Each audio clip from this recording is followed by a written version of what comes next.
Well, hello everyone. It is Thursday, November 1st, 2018, and my name is Raphael Garcia, and I am back for another edition of the MMA Ratings podcast. It is episode 101, and I am looking forward to what's next for this show. We've been doing 100 episodes and we just celebrated our 100th episode. We actually have a new writer that has joined MMA Ratings.net. I just know his first name's John. Sorry, I don't can't think of his last name off the top of my head, but he will probably be joining us on an episode some point in time in the near future. So yeah, things are looking up for us. Business is good, and we're probably going to be making some changes in the near future. But either way, we are doing some great work here at the MMA Ratings Podcast, and I just want to say thank you for everyone who supported us so far along the way. Here's to the 100 episodes that we've made, and here's to 100 more. I do not know if Schwan's joining me tonight. He has gone silent. I'm sure he's probably busy running around with his girls. So we will continue on because we have a lot to talk about. A few different things have happened since we last got on the air. But as always, we're going to kind of go over some of the bigger news stories from the event. Bigger news stories from the week, and talk about UFC 230, which is scheduled for this weekend with a pretty big main event. It's an interesting main event. It's more of an entertaining main event between Derek Lewis and Daniel Cormier. So let's go ahead and kind of jump right into it because the biggest story that I want to talk about is the trade that has occurred between Demetrious Johnson. Excuse me, let me put it this way, between the UFC and ONE FC, where we have seen Demetrious Johnson go from the Octagon over to fighting in Asia, and Ben Askren is coming over out of retirement, and I do retirement in air quotes, to fight in the UFC. And this is a pretty monumental moment for a lot of different reasons. The main reason being because we've never seen anything like this in mixed martial arts. First and foremost, a fighter. What's occurring here? This is not like a straight up trade, as in the NFL is going through the trade deadline right now. It's not a trade in that per se. But what's going on is both organizations have agreed to release their fighters with the intention of these men signing with the opposite organization. So ONE FC is going to release Askren from his contractual obligations. Even though he retired, he still had fights left on his contract to re-sign or to sign a new deal with the UFC. Demetrious Johnson is going to be released from his contract to go over to ONE FC. So there's a lot of different angles to talk about with this. Isn't there? And I've been listening to a lot of commentary, listening to a lot of pundits talk about whether or not this was quote unquote good for one group over the other, and I don't think that's quite the way to look at it, because, in my opinion, I think that this is good for all the parties involved. No one lost here. No one lost in this deal. The UFC is they're getting, I'm not going to say getting rid, they're letting go of a fighter that they've struggled to promote.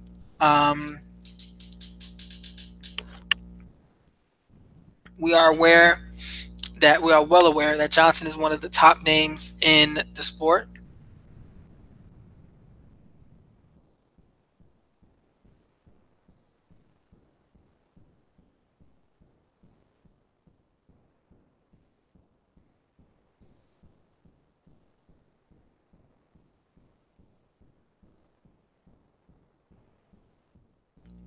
And he's widely considered a pound for pound great, in my opinion. I think he's one of the top.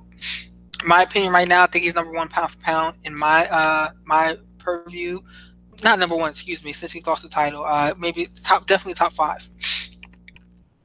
But they've struggled to promote him to a level that people feel like he should have been during his tear. Um, but there's a lot to kind of unpack there because there are very few men or women who have ever that reached that point. I mean, if we're being honest, the only individuals that have really become promotional powerhouses for the UFC is probably Tito Ortiz, Anderson Silva with Chael Sonnen, Conor McGregor, Ronda Rousey, Brock Lesnar, and if I didn't say them already, GSP. Those are probably the only individuals that really became promotional powerhouses for the organization. John Jones is a big name, but I think the most most buys he's ever done is like 800K or so. That's 9 people out of an organization that has close to 300 to 500 fighters on the roster today, and has had multiple other hundreds of fighters on the roster since the time of Tito Ortiz, if we want to go all the way back to then. So to say that Johnson had to become a star or he wasn't properly promoted under their banner is one thing. I don't think that they tried to do enough with him. It would have been interesting to see what they could have done with that video game market, which is something that he's now getting back, because he will now be able to work with Xbox in the future, or PlayStation, actually, because he actually has become more of a PlayStation guy now. But he'll be able to kind of get back with that, potentially get back into that space as a sponsor and be more of a brand ambassador there. So there is that opportunity for him. But let's focus on the UFC first, because they're losing Johnson, someone that they've struggled to build into a star, and they're getting someone in Askren who I think better fits their model. Because Askren he's a talker. I mean, he was a talker before. He was a talker before the UFC. He was a talker when he was a wrestler at Mizzou. He was a talker when he tried to make a run in the Olympics.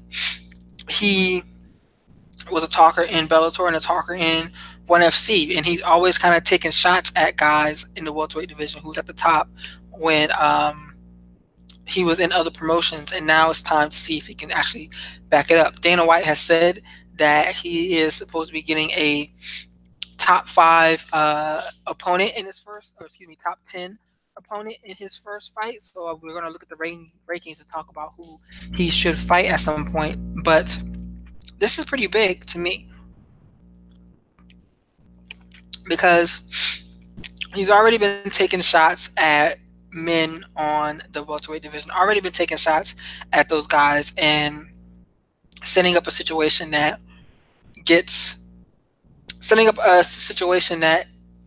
creates a lot of intrigue regardless of who he's placed against. So if they took the top 10 of the welterweight division, you have Colby Covington, Darren Till, Rafael dos Anjos, Stephen Thompson, Robbie Lawler, Kamaru Usman, Damian Maia, Neil Magny, Jorge Masvidal, and Santiago Ponzinibbio. That's 1 to 10. In my opinion, looking at that group, he's already called out Darren Till, and those two have kind of gone back and forth the most. For Ben Askren, I think the matchups that work best for him are Colby Covington, Rafael dos Anjos, maybe Robbie Lawler. Let me see. I think Usman would be a tough fight for him. Damian Maia would be a good one. Neil Magny would be a good one. Masvidal may be a tough fight. Santiago, I think Santiago is he's just too dangerous right at this point in time. And if my opinion, I wouldn't book that fight for him at this point in time. But those individuals are the names that jump off at the page to me as who he should face off against first, and who I would like to see him face off against first. There hasn't been any talk about who he'll be fighting or when, for that matter. But this is a moment that should be cataloged because it's this is a guy who can come into the organization and I believe talk himself into becoming a decent PPV draw.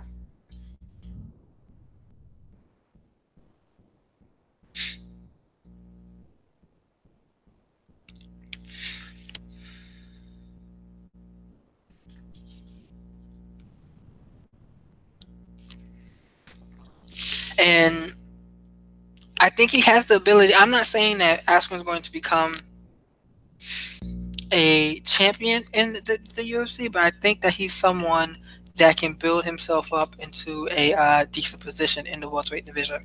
But Schwan, how you doing there, sir? I'm doing good. How are you? I am doing great, sir, man. How have you been this last week? Oh man, it's been ridiculous. It's been so hectic in between just family and then all these big movements in the MMA world. It's been like a tornado, man. Just trying to keep up with everything. How are the kids, man? How are the girls? Oh, they're good. We started our season. One of them made varsity. The other two are on JV. So we just about to start the season. See how it goes. Well, congratulations to all of them. So, let's go ahead and kind of jump right into it, dude, because you came in at a perfect time. We're talking about the trade between ONE FC and the UFC, taking Demetrious Johnson over to ONE FC, bringing over Ben Askren. What I wanted to focus on first was the UFC before we go over to Asia and talk about Johnson and what they all get out of there. Um, Talk to me about Ben Askren here. Where do you think his ceiling is within the UFC's welterweight division, especially at 34 years of age? Well, I mean, he still would be probably what top three, top five wrestlers in the history of the UFC, the Ultimate Fighting Championship, as far as skill level and physical ability. My main concern is that in one, they had you fight. I don't think they cut weight. They had him fighting at a higher weight, so he hasn't had to cut down in a while. So I'm not too sure how his body holds up to that. That's a good Um, point because I haven't heard anyone else talking about that. That is a very good point. yeah. So I mean, when you haven't had to cut and then you've been retired, it might have been what year, 2 years, 3 years since he's done any sort of real kind of cut. That can affect your, as a person who's competed to yourself, you haven't done it in a while. That can affect your stamina. That can affect your ability to explode. It affects your coordination earlier because you tire earlier. Plus, being a little bit dehydrated, you take shots a little bit worse than you do when you're fully hydrated. And those are things he hasn't had to deal with. So my concern more about his inability to succeed is the fact that he hasn't had to go through these preparations literally in the past 3 to 4 years, and with another year off, that's almost probably close to 5 years. He hasn't had to do that, so that's a big adjustment. And my concern on the negative side is he hasn't really faced anybody with comparable athletic talent or any sort of skill, even in the mixed martial arts world. He's faced mostly good to very good fighters. He hasn't really faced any great athletes or great fighters. And even though he might be better than them, one, like you said, he's 34, and two, we've all seen how much a fighter changes when the gap goes from 100 yards to maybe just a few feet. All of a sudden, when you can't do the things you want to do as easily physically, it changes how you fight. And as good a wrestler as Askren is, if he gets his hands on you, he can chain wrestle. He could probably submit a lot of guys or just ride him out with control. But he hasn't faced a good enough athlete who could defend the takedown or could force him back to his feet or could really make him pay on the feet if he got a little bit too wild or too sloppy. That's my concern. On the plus side, he's still, like I said, top five wrestler in mixed martial arts history. He has competed at a very competent level. He's an established champion in two divisions. So even though he hasn't been facing the best, he's been active. He's got championship pedigree. And up until this point, he hasn't shown enough holes that anybody's been able to close the show and beat him. So while we can all say there's ways to beat him, until someone really does, that's just an opinion. That's just a thought because it hasn't been done as of yet. So I think he's got a good chance. But when he starts facing the upper echelon as far as the athletes, that's going to be problematic for him. And I don't know what the UFC usually they throw their signees in pretty tough right off the bat. And I know he's not going to want a small name either. So I'm very curious to see how he deals with guys when he doesn't have a huge talent level and see how he does when he has to start cutting weight and fighting at some kind of pace. So when you mentioned the UFC throwing the guys ahead in um,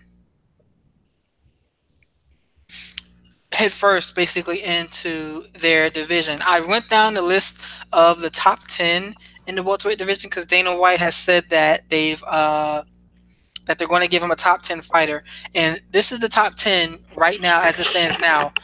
So we got Kobe Covington, and I'm just going to name him 1 to 10. Kobe Covington, Darren Till, Rafael dos Anjos, Stephen Thompson, Robbie Lawler, Mauro Usman, Damian Maia, Neil Magny, Jorge Masvidal, and Santiago Ponzinibbio. Looking at looking at that list, I think Covington, Dos Anjos, Lawler, Maya, Magny, and Masvidal are his best bets. Who do you think that they should pair him up against first? If we're talking about are we talking about like his chances of winning or just a good fight? Chances of winning. You did you say Damian Maya in there too? Yeah. Um, I think Maya's a viable win because he's not the athlete he used to be. He's going to play to the strengths of Askren, and even though Askren's not great on the feet, Maya tends to fade, so he could do something similar to what Colby Covington did, defend takedowns or get him and get back up real quick, exhaust Maya, and then kind of maybe outwork him with some volume. Because once Maya's gas tank goes, he's essentially ineffective. And again, somebody with Askren's wrestling pedigree, Maya shouldn't be able to get him down, so he should basically be able to just survive on the feet, defend takedowns, maybe get some takedowns yourself, ride him a little bit, get back up, wait till he's gassed, and just pour it on him. I think Maya might be the safest bet as far if Askren has a smart game plan and fights with some discipline. I think Maya would be the safest bet. The second one, I wouldn't want somebody with too much footwork. That's a little bit more difficult for him. Maybe Colby Covington might no RDA. RDA would be a good fight for him too. If he gets past Usman, because he's gonna fight Usman before he fights before he'd have a chance at Askren. But RDA would be a good fight just because his wrestling has never been really great, especially against guys who can chain takedowns together and can put pressure on him. He hits hard and he's good striking. But if Colby Covington's able to take him down, even though he had to fight a little before, I would assume that Ben Askren could follow suit. And the last one would be Colby Covington, just because Covington's a wrestler as well. Covington's not a devastating striker. He's not hard to hit. And even Maya had moments where he was in on his hips. He just couldn't finish. I assume that if Ben Askren got those positions, Askren could get him down and essentially control him for the majority of a round. Anybody who's not very good defensively with their footwork and doesn't have like a wide range of entries and exits with their striking should be somebody he's safe with. Those kind of guys, Maya, RDA, and Covington. The guys he'd be concerned with would be Masvidal because he can box and move. I think Wonderboy Thompson would give him some problems, and even Robbie Lawler, if he fought the right fight, could give him some problems, I believe. I'm interested in that Lawler fight because I'm interested not necessarily in how Askren would do himself. I'm interested in seeing Lawler next time he's out, what type of fighter he is. Are we about to see him go on a downward slide?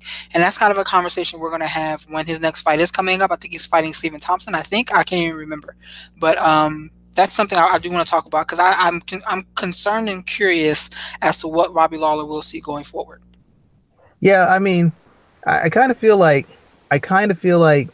Lawler's on a downslide, and I don't really want to see Lawler get used that way. Like, I'd want him to be in a style matchup where he could get a chance to be the old Robbie Lawler. If he's going to get beat, I want him to have the best chance to do what he likes to do. That's why I'm not sure I want to see him against Askren. He's done enough for the sport where I think he should be set up in favorable matchups, like matchups that favor his style, whether he wins or whether he loses, matchups to give him a chance to do what he likes to do in a fight. I think the UFC and MMA as a whole kind of owes him that, and I don't know that Askren is the best fight for him to get those opportunities with. Good thoughts there. Good thoughts. And one more thing, my concern about Askren, I know this fight happened a couple years ago, but I was reviewing it again when he fought Sapo. I can't remember the guy's whole name, but unless his striking's taken, go ahead. It was a Brazilian guy. Unless his striking's got a lot better, and I can't imagine that it has. He really has issues with guys who are mobile, who can use kicks and can get off the center line and pivot around the ring. If you've got footwork and you got some layers to your striking, you can really give him issues just by not being there and forcing him to chase you. And that's why I'm saying I don't know that you throw him in with I mean, if you're trying to get him beat, You might throw him in with a Thompson, a Masvidal, maybe even I forgot a Ponzinibbio, because they're the kind of guys who throw a lot of technique. They can move around a little bit, and they have a lot of layers. They can punch, they can knee, they can work in the clinch, they can work the long distance strikes. And that's problematic for a guy like that. I've just seen I don't think he's an athlete in the striking realm, and he doesn't have the skill set defensively or offensively to get in the positions he wants to get in safely. And those kind of guys I think could expose him. A fight I'd actually like to see him, who it's not going to happen because he's not a top 10 guy. I wouldn't mind him seeing him against Gunnar Nelson. I think that would be a fight that kind of tiptoes between the style he wants to fight and a style that can test where his striking and where his conditioning is at as well. Because Gunnar Nelson's like a world class karateka. So, and I think he could test him and say he's not a big puncher. And plus, Gunnar Nelson's a world class grappler. So that'd be a challenge on that end as well. I'd really like to see that fight. I know it's not going to happen, but I'd really like to see that fight. If I had to honestly pick anybody in welterweight division to fight him, that's what I would pick. Nelson versus Askren. Good thoughts there, man. Good thoughts. Let's move over to ONE FC and let's talk about Demetrious Johnson, because I think that this fight is going to benefit him. I'm interested in seeing what he gets paid long term, but I think that this is going to benefit him because it puts him in a position where I'm not going to say he's going to get better promoted, but he's going to be more of a featured star there. We know that Japanese MMA, they are okay with supporting. I think the fans there are better or more open to supporting the smaller fighters, and he'll have that in his back pocket. So that's one aspect of it, but also from the financial aspect of it, of him finally being able to tap back into that sponsorship base within the video game industry. I think that this is a big deal for him, and I'm looking forward to seeing what's next for Demetrious Johnson. I honestly think I've before I get into Demetrious Johnson, I just have to touch on this because I said this a couple weeks ago on the show. I like Demetrious Johnson. I think he has been done a disservice by the UFC and by the fans to a certain degree. But I take the example of somebody like a Derek Lewis, and I'm just touching on it really quick. He's a guy, he wasn't brought into fanfare. He wasn't on an undefeated streak. He'd been beaten before. And you see what he's done with his opportunities. You've seen how he's marketed himself. When people tell me that an organization doesn't push a guy, and I see a guy like Derek Lewis somehow getting sponsorships and turning a huge star, it's hard for me to take those guys seriously. And as good a guy as Demetrious Johnson is, I think he's made certain choices that have made it hard for the UFC to push him. Now, going to ONE FC, it fits his character, it fits his brand, and it fits the avenues that he works for money. So you're right, it's a great business move for him. And the biggest part of it, I think, is he's with an organization that really wants him. I mean, they really fought to get Demetrious Johnson. The UFC just got him and worked with him. They did the best they could with him, but he was never a priority. They were never fully invested in him. ONE FC wants him and is willing to put their full power behind him, and that makes a difference. I don't understand why fighters stay with organizations that aren't 100% invested in them.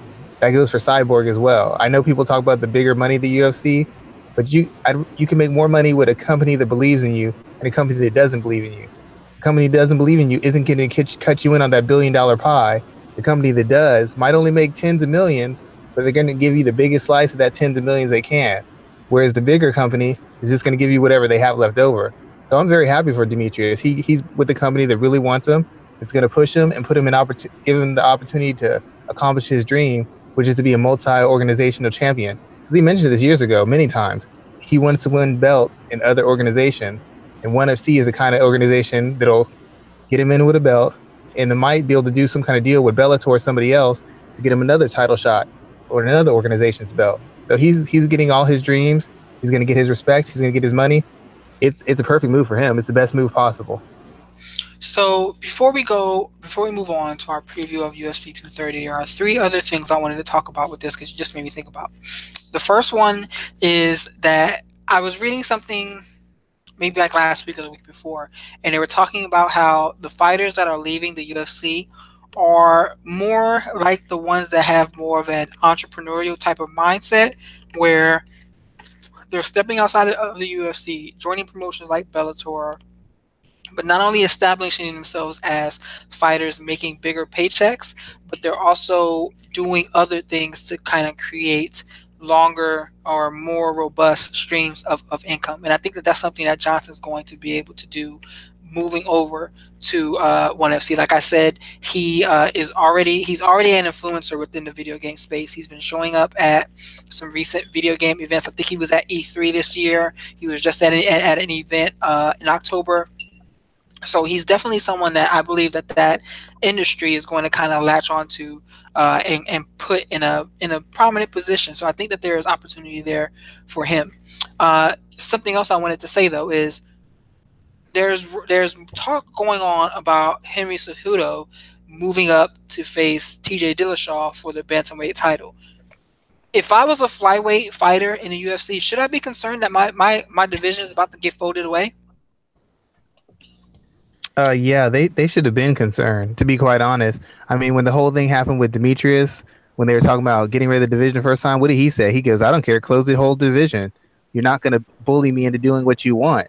And unfortunately for the division, he's been so dominant, nobody else has gotten a chance to really develop a fan base or get into a real fancy win streak because he beats everybody. So guys got served up to him before they had enough seasoning or enough experience. So then a guy goes on a 3-fight win streak, and then they face the champ. In what division do you go on a 3-fight win streak and you get a championship fight? Even in heavyweight, you got to win 5 or 6. But in flyweight, he was knocking everybody off so quickly. He got underdeveloped guys, and if you're underdeveloped as far as the skill, you're also underdeveloped as far as being a main event fighter, because most of the times those guys are fighting on prelims. So you go from fighting in front of 50,000 people online to fighting in front of the whole world, and they expect you to carry some sort of interest or fan base. That's not how it works. So if I was any flyweight in the UFC, I'd be prepared to move up, or I'd prepare to go to another organization, because it's clear they do not have that much faith in the organization, in the division. And by trading the biggest name fighter, whether he's popular or not, he's the biggest name flyweight fighter in the history of the division and one of the biggest flyweight fighters in the world, and you just gave him up for a welterweight who's retired. That's not a good sign. And if I'm these other guys, I'm looking ahead, and they should have been looking ahead for the past year or two, because it's clear the UFC is not invested in that division. And if they don't know that, if me and you know that and they don't know that, then their management has failed them and they have failed themselves. So what do they do then? Where do they go? Like, if do they say, okay, well, I'll fight at 135, or do they ask to be released? I wonder if they can even do that. If there's provisions in their contract that they can say, I'd rather be released and I'll go to ONE FC as well, or I'll try my hand somewhere else that has flyweight fighters. If you had a fighter right now that is at 125, how would you advise him? I'd have to tell him I'd have to explore seeing if I could get a release and go to another organization. Not because you don't want to fight for the UFC, but you drop weight classes for a reason. And it's not like the bantamweight division is very thin and they don't have a lot of world-class competitors who are ready to fight. It's actually a pretty robust division. So you're going there and you got to start from scratch and work your way up. And that's a tough road to hoe, because you're facing guys of comparable skill level, plus guys who are coming into the fight like 150, 160. It's a huge weight disadvantage. I mean, look at how Sergio Pettis did a bantamweight, and look how he did a flyweight. It's like night and day. He was like a fight away from a title shot in flyweight. He was nowhere near a title shot in bantamweight. He was barely near the top 15. The weight matters, and you're facing world-class guys, and a lot of them in that division, constantly coming in and out. So, to me, if my guy moves up, there's a good chance he's going to take more abuse. He's going to be facing world-class guys, so it's going to be longer fights, more exhausting fights, more physically punishing fights for about the same kind of money. What's the benefit? What's the benefit for my fighter? That he gets to fight in the UFC? He was already in the UFC. He was a flyweight, and y'all got rid of his division. So clearly you don't value him. So who's to say you're going to give him good matchups? Who's going to say you're going to give him fights that allow him to develop and get on a win streak? If you ended his whole division, how much concern do you have for my fighter's career? I'd be trying to get out of my contract and see if I could fight somewhere else. Now, as we talked about, there's guys who love that UFC, and some of them are going to stay, but a lot of those guys already tried their hand in bantamweight. That's why they dropped down the flyweight in the first place. I don't think they're going to have much better luck up there. Demetrious Johnson had trouble at bantamweight, and he's by far the most skilled and most experienced guy in the division, or formerly in the division. I don't know what the rest of these guys are going to do because they have clear holes in their games that a bigger, stronger, more dynamic athlete is going to exploit. So to me, you have to try and find a way out.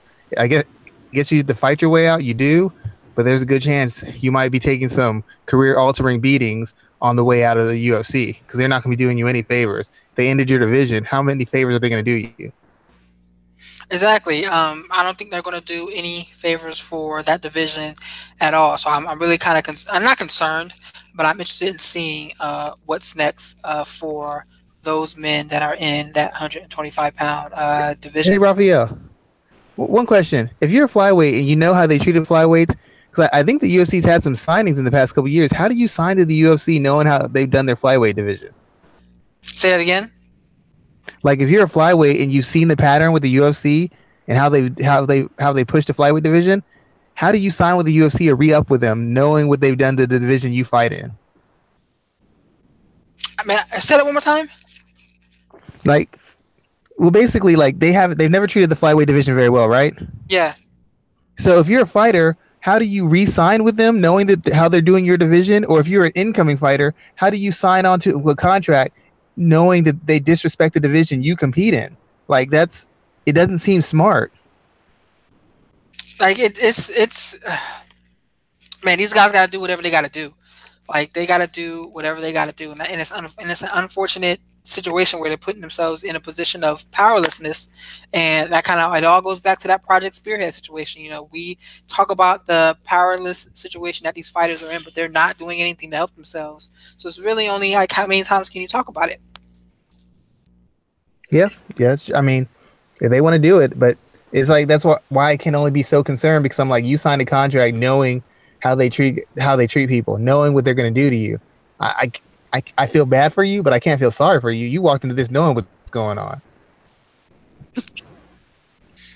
So I mean, I think this is a really interesting time. And the last thing I wanted to kind of talk about was let's talk about the UFC finally cooperating with an outside organization. Remember, this is the same organization that absolutely refused to work with Fedor for years when he was at the height of his career as a UFC champion, and they had, or excuse me, as a MMA heavyweight, and they had Randy Couture who wanted to fight him so badly. They refused to work with Fedor, but now we're looking at a situation where they're willing to cooperate with Floyd Mayweather. Now they're cooperating with ONE FC. What do you think is next? Is this the height of it? Is this as big as it's going to get, or are we looking at a situation where, in the future, we may see a Bellator champion and a UFC champion fighting in a cage? I don't know because the Floyd Mayweather thing made sense to me because you know it was going to make the UFC so much money to be a part of the Mayweather Productions and a boxing pay per view. The Johnson Askren thing, like Askren's not a real big draw to my knowledge, so I'm not quite sure what they get out of it other than just doing right by Demetrious Johnson. And the UFC historically has not done right by fighters. I mean, they pay them, they give them bonuses, but that's stuff that they earn. Everybody says they're doing them a favor. They're not doing you a favor. You earned that. Whether they chose to give it to you, you earned it. And lots of guys earn bonuses every night, and they don't get them.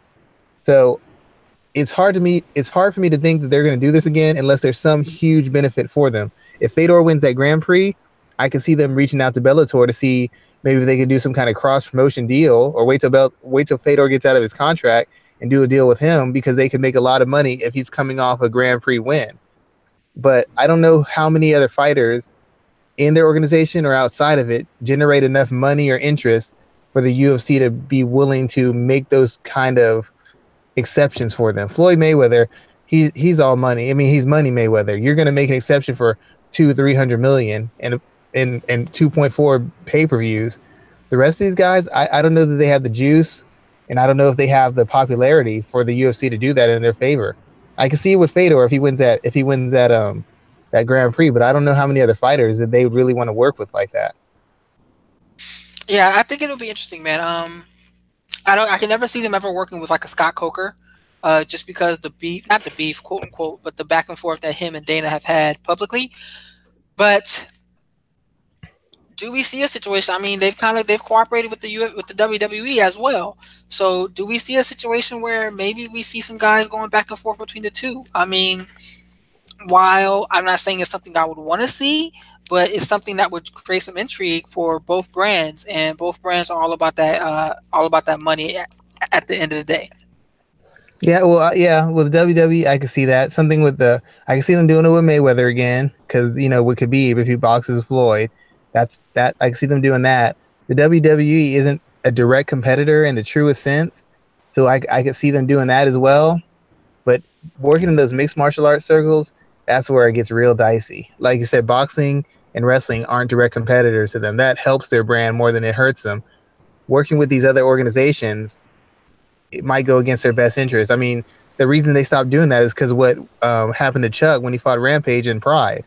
They thought that they advertised him as the baddest man, baddest light heavyweight, and then he gets knocked out and got knocked out easily by Rampage. So they no longer wanted to risk their prized possession. Somebody, an MMA guy losing in a boxing match, nothing.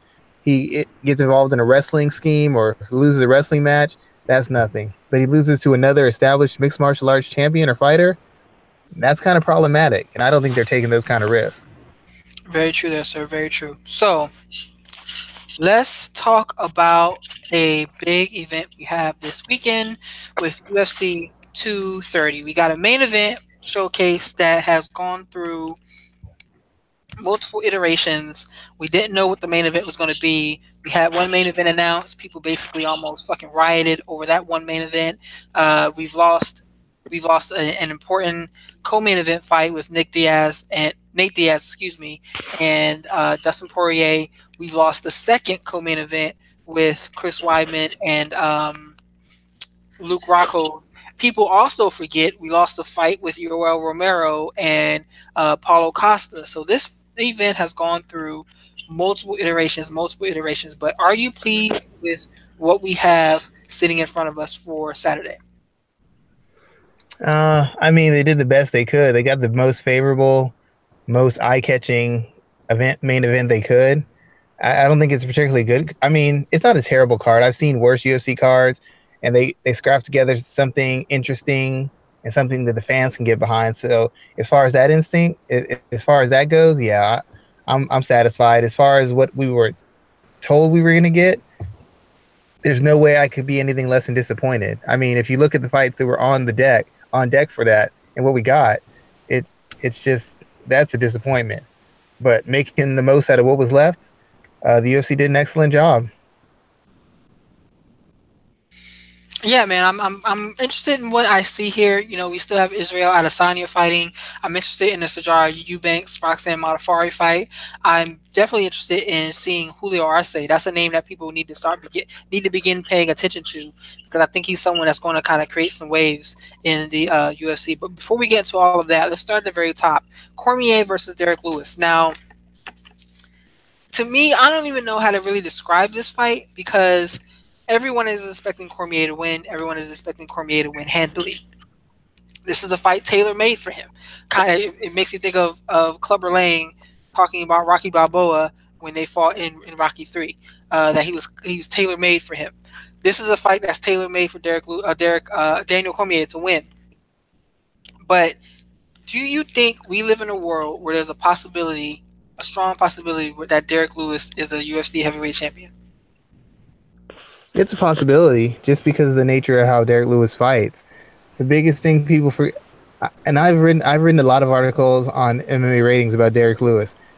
He doesn't really have a discipline he excels in. He's not in the greatest of shape. Um, he's he even though he's experienced, he hasn't really done a lot with that experience as far as that goes, and he doesn't train at a top end camp where he's getting pushed every day and sparring. So I've had a lot of issues with Derek Lewis. I don't really think he's elite in the truth in the world. But the fact of the matter is, Derek Lewis is a smart fighter. The best thing Derek Lewis does is he fights off the counter. And he knows vulnerable as a fighter. Guys get hitting him, they get taking him down. And before you know it, you've overextended yourself, striking, hanging around the pocket, overexerted yourself. You're breaking up a little bit, man. You're breaking up some. Excuse me, or you've overextended yourself trying to hold down this huge behemoth of a man who's also super athletic and super strong. And then before you know it, he lands a knockout punch, knockout knee, gets on top of you, and just pounds you through the mat. Derek Lewis could be a champion because Daniel Cormier isn't hard to hit. Daniel Cormier isn't a knockout striker, and Daniel Cormier is coming to the end of his career. He's not the athlete he used to be, and he's not as durable as he used to be. There's going to be opportunities for Derek Lewis to get his work done, and the fact that Derek Lewis can hang around in fights and he's always ready to pull the trigger for that knockout blow, he's always going to have a chance, even if he's getting dominated. His history tells us we should be on the edge of our seat. So with knockout power, being a counter fighter, being explosive and extremely strong, and having the heart to stay in a fight no matter how badly he's getting beaten, there's ways for Derek Lewis to win. Is it highly likely he wins? No. But every guy who's beaten Derek Lewis has had better skill, been essentially a better athlete, and been a better MMA fighter. And he somehow found a way to win, basically because they make mistakes. And if somebody tells me that Daniel Cormier can't make mistakes, that's wrong. I've seen him make a lot. You tell me Daniel Cormier can't have a takedown defended, I've seen Frank Mir do it. I've seen Stipe do it. If you tell me that he can't get hurt, I've seen Anthony Johnson and Ozemir rock him badly. There's ways for Derek Lewis to win. It depends on Daniel Cormier being irresponsible, immature, and basically out of character for him to lose. So would I be shocked if Derek wins? Not at all. But will I be shocked if it's just a 5-round beating or a 3-round beating before he gets submitted? I won't be shocked by that either. It's really a fight that could go either way. But if you look at it on paper, it's an easy win for Daniel Cormier. I mean, I can't disagree with you there, sir. This is a fight that was built off of popularity. I mean, and before I kind of dive down that rabbit hole, I will say this because this is something interesting. I think Danny Segura said it today on the MMA Hour, but he said if you look at Derek Lewis's record by itself, you can see how this man worked his way towards a title shot. This is a guy, he's on a 3-fight winning streak over Alexander Volkov, Francis Ngannou, Marcin Tybura. He lost to Mark Hunt. Then he defeated Travis Brown, Roy Nelson, Gabriel Gonzaga, so many other guys before. Like he's had his way. I mean, he's had his way. He's what? Let me see. 1, 2, 3, 4, 5, 6, 7, 8, 9. He's 12-3 in just the UFC by itself. So I can see how he's worked his way to this point, especially with the heavyweight division being as devoid of depth as it really is now. But let me ask you this. If he didn't say my balls are hot at UFC 229, is he getting this fight? Say that again? If Derek Lewis didn't get on the microphone and say my balls are hot at UFC 229, would he be getting this fight? Honestly, I don't think he does. I mean, even though to be fair, out of all the shows that talk about heavyweight fights, we're the only guys who've been consistently saying Derek Lewis is a fight away from the UFC title because he's won so many fights and he's done it in such dramatic fashion. But essentially, he took advantage of the moment. Whether he was just really that hot or he was playing a character, he took advantage of the moment, and that's what got him the fight. I mean, and even though that's what set up the fight for him because he generated that interest in social media and because of his character and his charisma, the fact of the matter is, like you said, his record backs up the fact that he should be fighting for a UFC heavyweight title. Plain and simple. He's been on multiple win streaks. He's beaten almost everybody else in the heavyweight division. It's kind of funny that Daniel Cormier got a shot before Derek Lewis because Derek Lewis has basically run through the division pretty handily. I mean, the only boring fight he's had is a fight with Ngannou, but he still won that one. So he's beaten multiple ranked heavyweights. He's done it in impressive fashion, and he's done it in dramatic fashion, and he's got a character, and he's got a fairly exciting style. It's kind of shocking to me that he hadn't already been discussed as a potential challenger for the title, to be honest. So if they didn't give this fight to him, oh man, I don't even want to think about what they could have done with the UFC 230 card. I think this card would have probably fallen apart.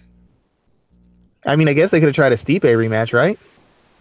True. Cause I'm not even sure. But they really seem to hate Stipe. Like they really hate this dude. I don't know if hate is the right word, but they got. I mean, they're struggling to find love for him consistently. I can tell you that. Yeah, yeah. It's. I don't. You know what? If everything I heard about Cormier is true, like his hand hurts or whatever else, I don't think he fights takes the fight with Stipe. I think he's taking the fight with Derek because Derek has a personality. Derek can sell. Derek will get him paid, and because Derek is technically the least threatening fighter in the division. I mean, he's dangerous. He got a big punch. He's got a big heart. He turns fights around. But with a guy with Cormier's confidence, he's not going to think that's enough to beat him. He's just not going to think that's enough to beat him. He's going to figure I beat Anthony Johnson, I beat Ozdemir, I beat guys like Derek Lewis who are better than Derek Lewis. So this is a safe fight for him. Even though if he loses this fight, his legacy as a fighter will be dinged permanently. So I hope he's not taking this too lightly because he loses Derek Lewis, all that goodwill he built up will be gone. And trust me, John Jones will not let him live this down. All I can tell you is he better not lose this fight because the memes, the jokes, the play on social media of him getting knocked out, it will be on rerun for now till the end of time. He will never live that down. So I hope I hope he's training appropriately, and I hope he did not take Derek Lewis lightly because Lewis loses, he loses nothing. He's still a character. He still worked his way from nothing to a UFC title shot. He's got nothing on the line. Nobody expects him to win. But if Daniel Cormier loses this fight, it's problems, man. It is serious problems. Yeah, it's definitely some serious problems there. And Let's look at could this you Kobe. imagine Derek Lewis versus Brock Lesnar? That fight might actually sell more than DC versus Brock Lesnar because they're two big characters. Let me put it like, well, you're right. You're right, because I was going to say if John Jones defeats Alexander Gustafsson, I think he's fighting Brock Lesnar. But I could live in a world where Derek Lewis and Brock Lesnar fight, and that would be comedy to me. Oh, the UFC would love it. WWE would love it. They could have the fight in the UFC and have the rematch in the WWE. It writes itself, man. It writes itself. You're totally right. Like it does write itself. Let's talk about this co-main event: Luke Rockhold and Jacare getting it on in the cage. Weidman, I mean not Luke Rocco, excuse me, Chris Weidman. Weidman is a favorite right now, which I mean, I'm okay with. See, I think his wrestling is enough to kind of stay out of bad positions and get submitted. But what are your thoughts about this fight here? Um, I still just think it's a dangerous fight because Weidman isn't as durable as he used to be. He talks about how Jacare gasses a little bit, but the fact of the matter is, in his last three fights, Weidman's gassed too. When he's faced a guy he hasn't been able to control position, he's gassed and he's gotten beaten up, if not knocked out. So while I think he has a style and the skills to extend Jacare and kind of wear him out and drag him down, in the same instance, to get the fight he wants, that's going to require him to pressure. That's going to require him to get into the pocket. That's going to require him, even if he gets his hands on Jacare, having to extend energy to get that takedown and to maintain control over a guy who's not the athlete he used to be, but is still in the top upper level of the athletes in the middleweight division. In every instance, he's in that danger zone. Is a chance he can be finished. Jacare, I believe, can submit him. Jacare can knock him out on the feet or knock him out in the transition. So I'm going to say Weidman has good tools, the right tools, and the right skill set and approach to win the fight. I just don't think he has the conditioning or the physical durability to win this kind of fight. Not at middleweight. I think the weight cut really has begun to affect him in the past couple of fights. I think it's going to be yet another fight where it impacts him again. If he beats Jacare, I won't be shocked, but I fully expect Jacare to beat him. Maybe not. Maybe by most likely by knockout. So if Jacare wins this fight, do we see Weidman go up to 205? He's been talking about it. I really don't understand why he hasn't already gone. He really thinks he's close to a title fight, I guess. And I can't buy it. You can't have two, even if he has two wins in what 2 years. Is that enough to get a title shot? I don't think so.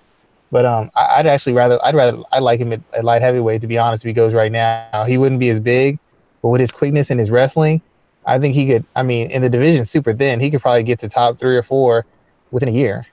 Middleweight's getting a little bit thicker, and I don't think he can beat any of the elite guys. If I was him, I would have already moved up and started my career before I do too much damage to myself. And I think that's the risk he's running right now. Interesting breakdown there, sir. I don't want to talk about David Branch and Jared Cannonier, nor Carl Robertson and Jack Marshman, But I do want to talk about Derek Brunson, Israel Adesanya. Talk to me about this fight here, man. Is this another opportunity for the Adesanya show to continue on? It just really seems like a setup fight for him. Derek Brunson isn't a bad fighter. He's had some great wins, but a lot of his wins recently have come over guys who were hugely outclassed and athletically. Dan Kelly. Dan Kelly's like the epitome of a journeyman. And then he beat up Lyoto Machida, which is a good win, but Lyoto's not the guy he used to be. And he was coming off almost a year, 2 year suspension. He was nowhere near sharp. And before he landed that knockout shot, he was getting picked apart by an old man who's not half as fast as he used to be. The biggest issue with Brunson is he's not with Jackson anymore. And Jackson knew how to rein him in and have him fight smart and play to his strengths and find the openings that his style provided for him. Not the brawling style, but the mix of striking and wrestling. He doesn't do that anymore. He's either striking or he's wrestling. And that's not going to cut it against Adesanya. Adesanya's footwork's too good. And defensively, I think he's too hard to hit. And once you hit Derek Brunson clean, he kind of loses his composure. And once he loses his composure, he starts fighting without sense. And when he starts fighting without sense, he usually gets knocked out by anybody who's willing to aggressively counter him, which is what Adesanya does all night long. I fully expect Adesanya to beat him. He might knock him out. I'm going to think it's by decision. He's basically going to do what he did to Tavares. He's going to use feints. He's going to use movement, and he's just going to chip away at Brunson. Brunson's confidence is going to get shaken, and Brunson's going to start making dumb mistakes, trying to get control of the fight back immediately instead of working his way back into a fight. His new camp just isn't doing him any favors. He's a big hitter. He's a wrestler, so he's going to have opportunities. But anytime things go wrong for him, he seems to kind of crumble. I don't think Adesanya's got the best chin. I don't think Adesanya's a great grappler or a great wrestler. So there's ways for Brunson to win, but that requires him to fight with precision, poise, and discipline. And he hasn't done that in years. I mean, he had a hard time taking Anderson Silva down. And we're talking about old man Anderson Silva, not pound for pound best Anderson Silva. And that's a concern for me. So I clearly expect Adesanya to win fairly impressively. I think this is more of a showcase fight, similar to the Brad Tavares fight. I think this is a showcase fight for Adesanya. Man, to be honest, I thought that the Tavares fight was more tough than this fight with Brunson here, in my opinion. I think that Adesanya is someone that they're trying to build up into a star. You know, I was struggling with them pushing him so soon, but I mean, it seems to be coming to fruition. So what do you think? What is this guy's ceiling? Because once he beats these kind of guys, there's no going back. So if he's not yeah, you're right, doing the right work, when he faces the elite, he's going to get exposed and exposed badly, and it's going to be a huge setback. So you have to hope that he's doing the work. You have to hope that he's preparing correctly, because Brunson will be pretty much the last easy matchup it is. From that point on, it's guys who are tough, guys who can strike, and guys who are dynamic grapplers and wrestlers, which will be very problematic. I mean, Robert Whitaker, that's a tough matchup. Yoel Romero, tough matchup. Even Costa, he's not the technician that Adesanya is, but he doesn't seem like he can be physically hurt. So he might be a problem unto himself. But like you said, he wins this fight, and then there's nowhere else to go but elite fighter. So if he's not fully committed and completely ready, he's going to take a big tumble very soon. They've kind of backed themselves into a corner with With what? did what they did with Paige Van Zandt.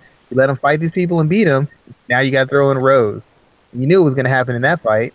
So hopefully, like I said, hopefully he's done the preparation.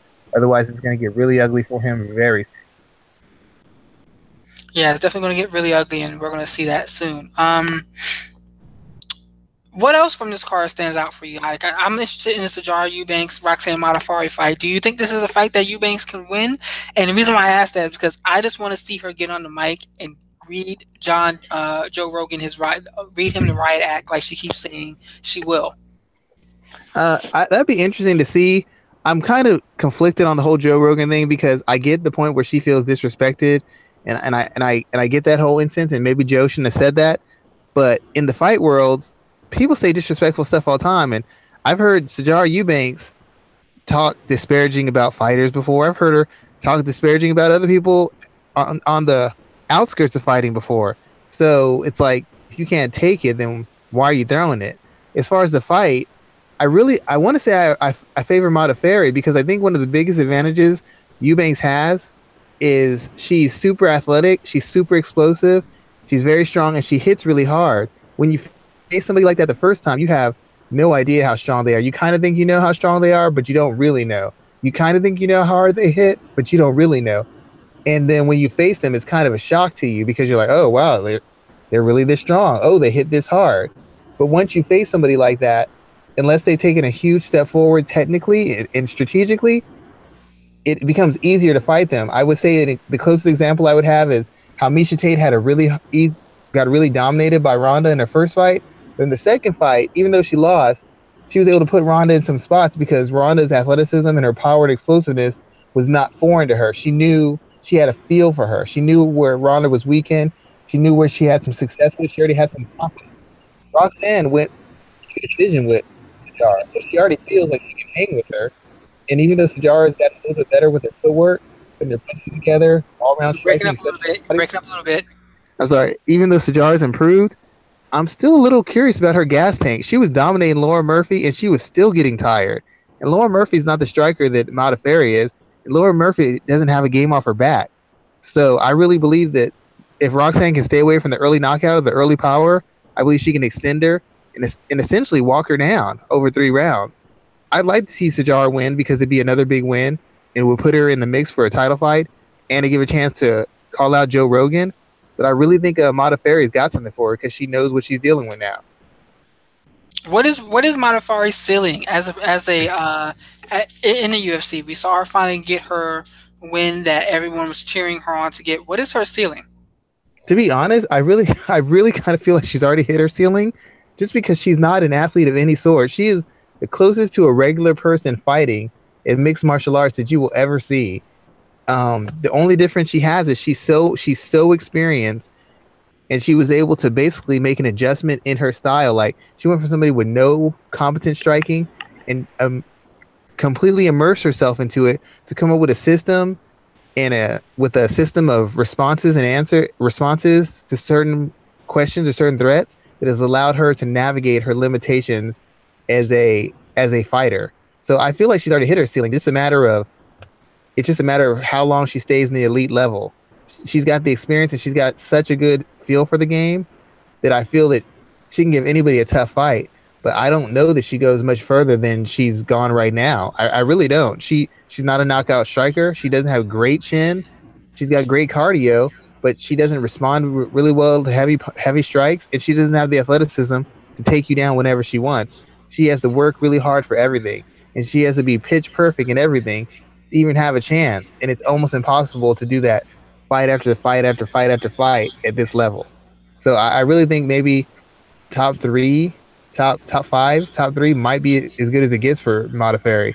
Would I love to see her get higher? Sure, but there's a lot of bad matches for her in this division. And Sajara Eubanks is another bad matchup. I'm just saying she's already got a good enough feel for her that she might be able to navigate some of the things that Sajara Eubanks is going to try to do to her because she's already been 3 rounds with her. I mean, I'm not going to disagree with you there on that point at all. Last thing I wanted to talk about. Well, I don't want to jump too much into Julio Arce. Let me give him one more fight before we start featuring him on this showcase here. But what are your thoughts about this event as a whole? Um, it's, I mean, like I said, it's the best they could do on short notice. I think it's going to be detrimental to them going down the line just because if if Cormier gets hurt, it essentially throws. If he wins, it throws the heavyweight division in disarray. If Lewis wins, it throws the heavyweight division in disarray. And a lot of these fights were just really quickly thrown together, and it could really work against them as far as giving them any sort of foothold as saying that the UFC is still on the mat. We're still a organization that produces top end events that draw in the fans because nobody's really talking about this fight the way you would think they're talking about it. They're essentially depending on Lewis and Cormier to save the whole thing, and I don't know that either one of them is that big a name or that big a character to turn it around. But I mean, they did the best what they could. But I think it's going to affect the quality of other UFC events coming up, and I fully expect to see more injuries in upcoming UFC events. That's going to kind of take away from the shine and the power they have as far as advertising. But oh yeah, one thing I wanted to say, I touched on this before. Derek Lewis proved that you don't need the UFC backing you to become a star. A lot of it is really up to you and who you are and how you are as a person and a fighter. You take the opportunities. Not everybody's going to be a superstar, but you can make yourself as big a star as possible. Because Derek Lewis came from nothing. He was in prison. He wasn't highly signed. He had multiple knockout losses, and yet here he is, one of the biggest stars in the UFC, all done by himself. Organization didn't set up anything for him. He did it. So these fighters saying that the organization has to push you, I just can't buy it, man. I really can't buy it. You can push yourself. And a lot of these people just don't want to do the work necessary. They're just about fighting, and that's cool. But stop complaining about the opportunities you don't get because you don't want to do the work to get where he is. True there, sir. So, let everybody know what you're working on for this week on MMA ratings. I got some stuff I'm working long distance on. I've been having trouble with my computer, but I got some articles I'm doing that's going to kind of mix martial arts and kind of and some of the stuff with the comic book characters. I'm going to do one on Captain America. I think I might do one on Daredevil, kind of showing how boxing is in the comic book world or in the live action comic book world, because those two characters use a lot of boxing. And I'm going to do a kind of riff on that. And I got a couple pieces I'm doing on some female fighters. Nothing definite yet. I'm kind of just doing the research right now, and I'm thinking about putting them out. But I want to make sure that what the first entry I have back into writing after a break is a pretty solid one. So I'm kind of taking my time with those things. Very true there, sir. Very true. I'm working on a piece on Eubanks that I hope to push out tonight. And I mean, we just launched a new professional wrestling podcast yesterday on the MMA Ratings channel. Hopefully, we'll Very keep good. that I heard going. it. Very good. I'll be back next week to kind of keep pushing that show forward. And yeah, man, just doing the damn thing with creating as much content as possible. So as always, be sure to catch me at rgarcia_sports. And Schwan, let them know where to find you and the rest of our content. You can find me at Black Jordan Breen on Twitter. You can find us on YouTube, FM Player, SoundCloud. Are we on Spotify yet? I do not think so. I believe Mike's working on it. And iTunes, so iTunes, SoundCloud, YouTube, and FM Player. You can find the show on.